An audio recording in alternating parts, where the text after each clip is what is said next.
이사야서에 보면 오늘 천국 하나님은 스스로 숨어 계신다. 여러분, 하나님이 숨어 계시면 아무도 찾지 못합니다. 심지어 살아계신 하나님도 우리가 찾지 못해서 난리가 나는데 그렇잖아요. 제가 어려운 일이 있을 때 나는 참 하나님을 사랑하고 잘 믿었다고 생각했는데 하나님이 숨어 계셔버리면, 아니 숨어 계시지 않아도 그 내가 어려운 일을 경험할 때 좌절도 생기는데, 근데 만약에 살아계신 하나님이 숨어버린다면 이거는 진짜 큰일이 벌어집니다. 고아가 돼버리죠.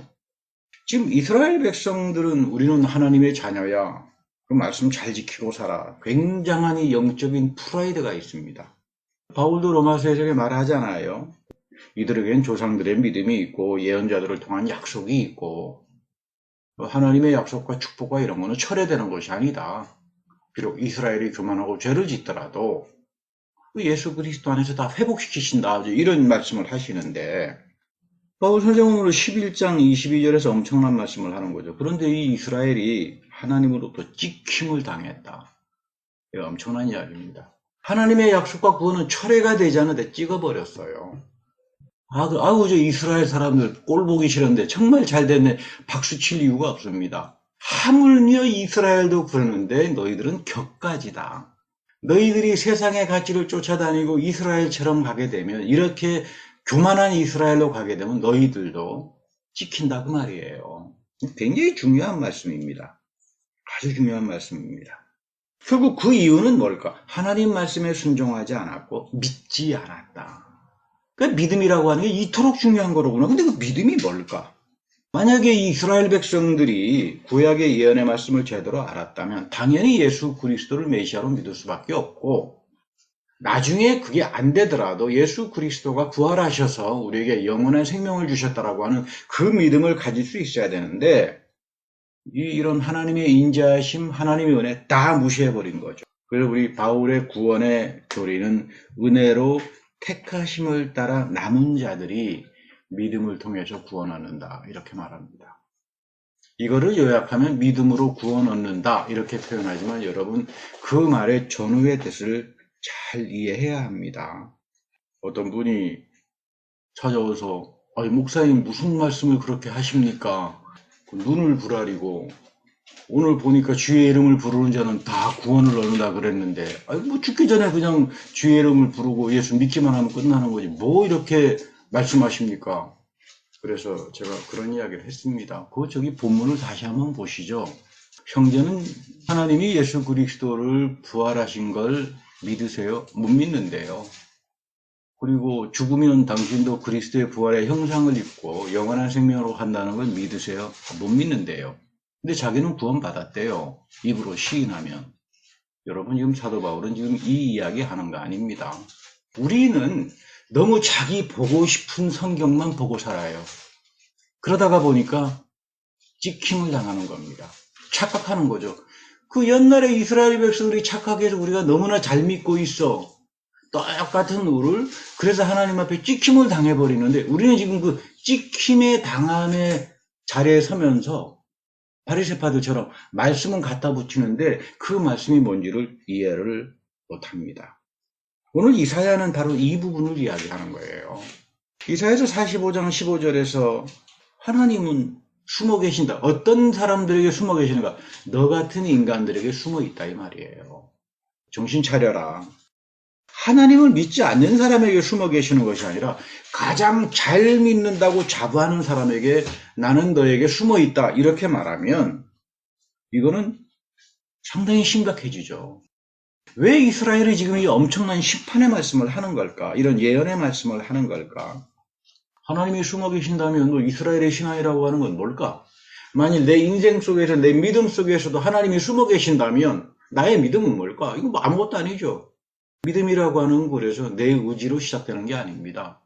하나님이 성령을 통해서 내 안에 새 마음을 주시고 말씀을 들으면서 그 말씀을 경작해 주실 때에 비로소 나는 하나님이 예수의 십자가에서 나를 용서하시고 오늘 그것이 성만찬으로 이어지고 부활을 통해서 예수님이, 하나님이 영원한 생명을 내가 장차 죽을 때에 부활의 몸을 입혀주셔서 영생으로 가는구나. 이거 믿게 되는 거예요. 사람들은 교회 안에서 죄라고 하는 말을 참 싫어해요. 아유, 목사님 이래봬도 제가 고등학교 도덕 선생님입니다. 여러분, 뭐, 고등학교에서 도덕 가르친다 그래가지고 무슨 죄를 알겠습니까? 아마 이분은 성경에서 말하는 죄가 뭔지를 몰라요. 아마 죄 그러면 사회에서 말하는 사회적인 범죄. 이건 영어로 구분하죠. 소셜 크라임이라고 하죠.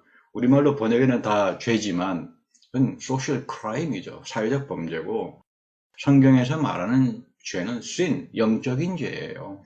성경에서 우리에게 말하는 죄는 다른 게 아닙니다. 하나님으로부터 빗나가지 마라 그 말이에요. 말씀을 읽어도 통째로 다 읽어라 그 말이에요. 자기가 읽고 싶은 것만 듣고 싶은 것만 가려가지고 그렇게 가지 마라. 결국 너는 찍힌다 그 말이에요. 여러분 제일 불쌍한 사람이 누굽니까? 교회 다니면서 구원받지 못하는 그런 사람이 아니라 교회 다니면서 찍히는 당하는 사람들이에요. 가장 불행한 사람들이죠. 이게 지금 이스라엘들이에요. 그리고 우리 보고 바울은 영적인 이스라엘이라고 말하잖아요. 너희들도 그런 삶으로 빠지기가 쉽다 이 말이에요. 그 길로 가지 마라 지금 그런 이야기입니다. 그래서 구약은 두고두고 이스라엘을 향해서 하는 이야기가 마음의 할례를 원하고 살아가라. 마음의 할례를 가지고 살아가라. 너희들은 목이 빳빳해. 목이 두꺼워. 고집이 세. 전혀 자기 잘못을 인정하지 않아. 오늘도 교회를 보면 교회 다니시는 분들 보면 점점 이런 이스라엘의 이상한 모습을 닮아가는 사람들이 굉장히 많습니다. 그래서 여러분 이거 조심해야 하죠. 사실 지난 시간에도 말씀드렸습니다마는 이 낸시 펠로시를 하원 의장이 샌프란시스코 추기경이 당신은 이제 더 이상 성만찬 못 들어온다 거부당해가지고 뭐 미국 언론이 난리가 났었습니다. 성만찬은 하나님의 은혜와 사랑의 극치를 표현하고 죄의 용서를 담고 있어요. 그건 뭐예요? 넌 하나님 앞에 죄 용서받지 못해. 문을 닫아버린 거예요. 이 교회의 문을 닫아버린 겁니다. 여러분 교회의 문을 닫아버린다는 말이 무슨 말인 줄 아세요? 성만찬에서 아웃시켜버리는 거예요. 이거 굉장히 무서운 징벌이에요. 그러니까 이해 질서라 공화당에서는 낸시 펠로시 그러지 않아도 한번 손 좀 봐야 되겠다. 곱게 보지 못하는 정치가들이 들고 일어났습니다. 아니 지옥 갈 낸시 펠로시가 어떻게 미국의 하원 의장이 될 수 있느냐. 미국을 지옥으로 가져가게 할 수 없다. 빨리 사표 내라.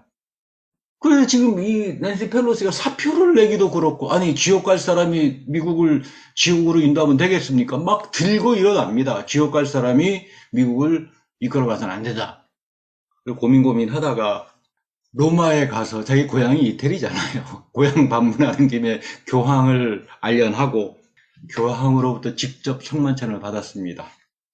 그래서 요즘은 이 샌프란시스코 이 추기경이 아주 그 입장이 아주 난처해져 버리고 말았습니다.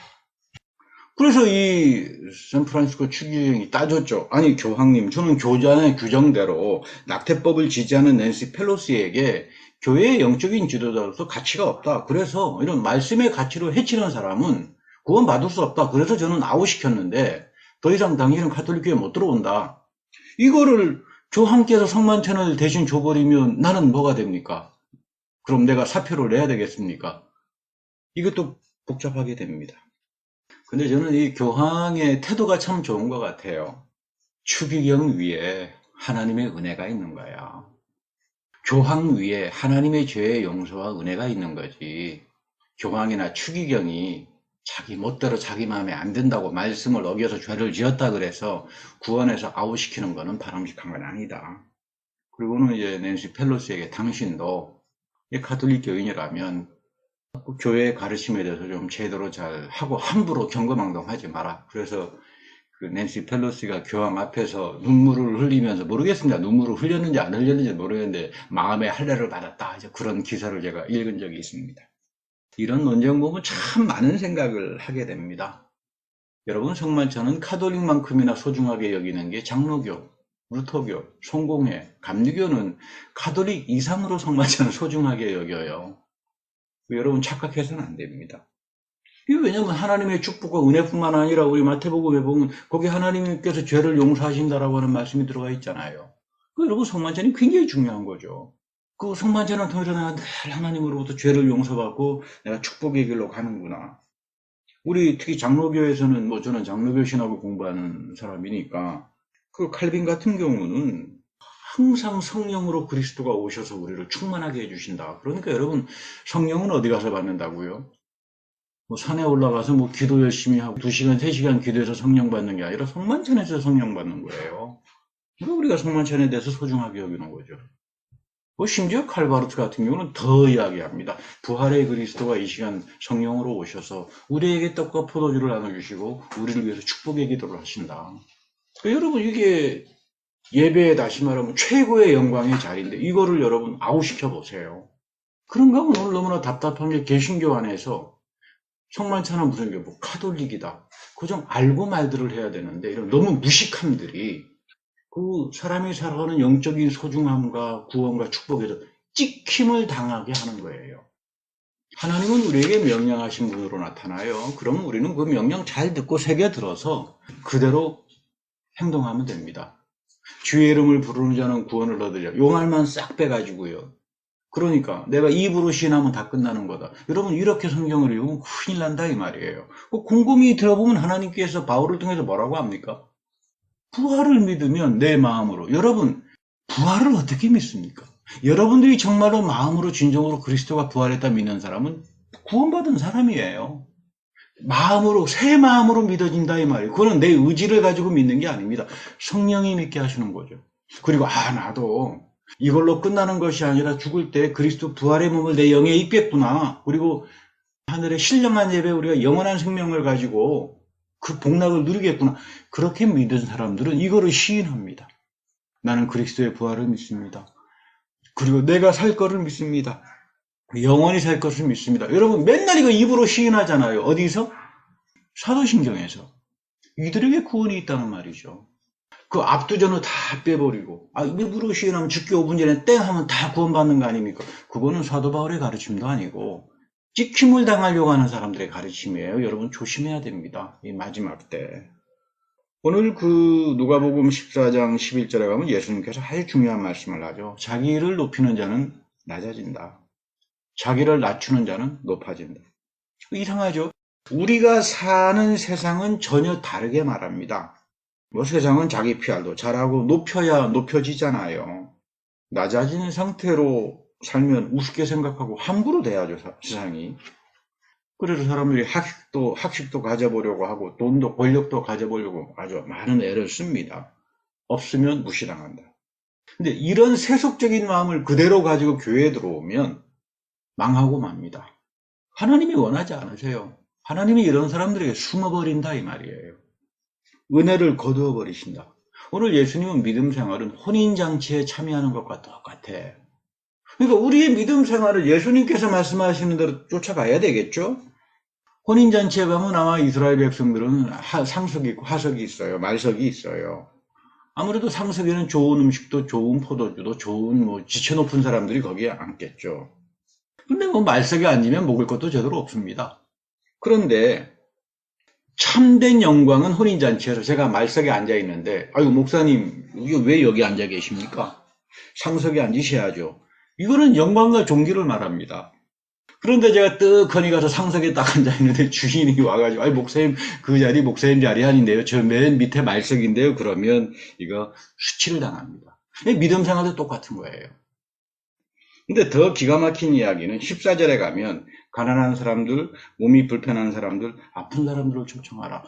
너희들 잔치할 때 믿음을 해서 잘 나가는 사람들, 부유한 사람들 초청하지 마라.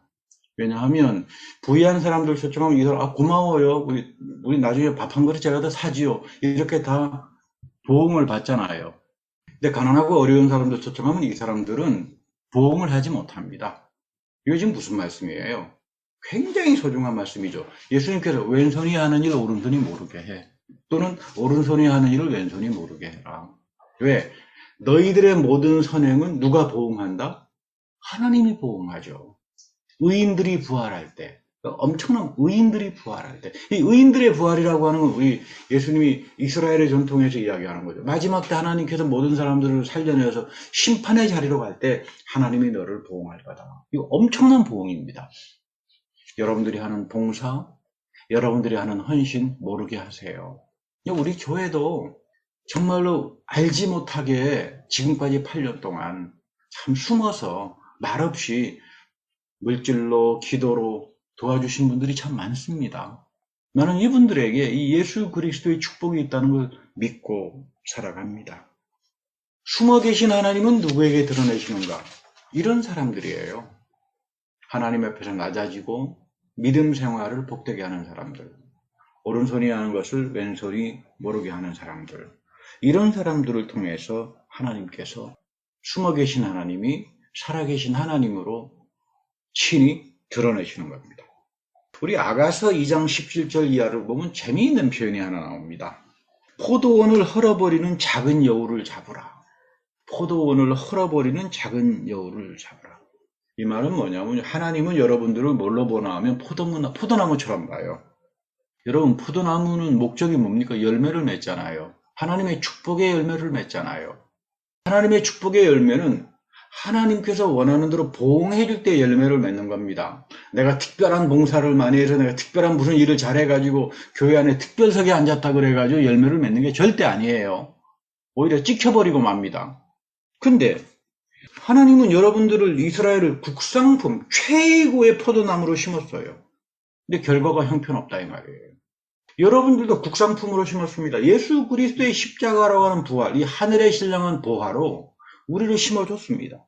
갚을 수 없는 은혜인데 내가 말씀에서 떠나버리고 자기 보고 싶은 것만 보고 하나님 말씀을 만홀하게 여기고 그렇게 되다가 보면 그 사람 마음속에 뭐가 나타나요? 새끼 여우가 자라요. 이 유대 땅에는 포도원에 들어와서 여우들이 둥지를 팝니다. 그리고 여우 새끼들이 포도나무를 갉아먹어요. 포도나무를 여우 새끼들이 갉아먹이니까 이건 뭐 다 죽어버리는 거죠. 여우 같은 심성을 갖고 살지 마라. 너가 하나님 말씀에서 빗나가기 시작하면 너희 마음에는 여우 같은 심성이 나타나기 시작해. 여러분, 여우는 자기가 잘못해놓고 모든 걸 다 남에게 뒤집어 씌우는 특기를 가진 동물이에요. 다 너를 위해서 그런 거야.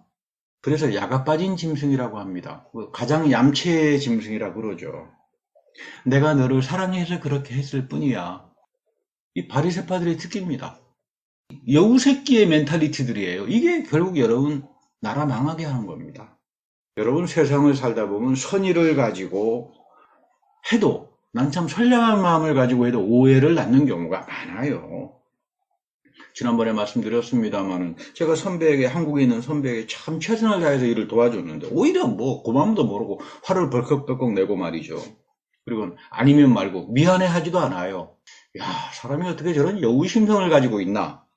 또 그렇다고 해도 어떡합니까? 믿음의 사람은 선한 일을 시작했으니까 끝까지 선하게 끝내야죠. 우리가 선한 투쟁을 하는 거지 악한 투쟁을 하는 건 아니잖아요. 끝까지 이해해주고 용서하려고 하고 저는 스트레스를 받았지만 시간이 지나가니까 이 선배가 오히려 엉뚱하게 미안하다고 합니다.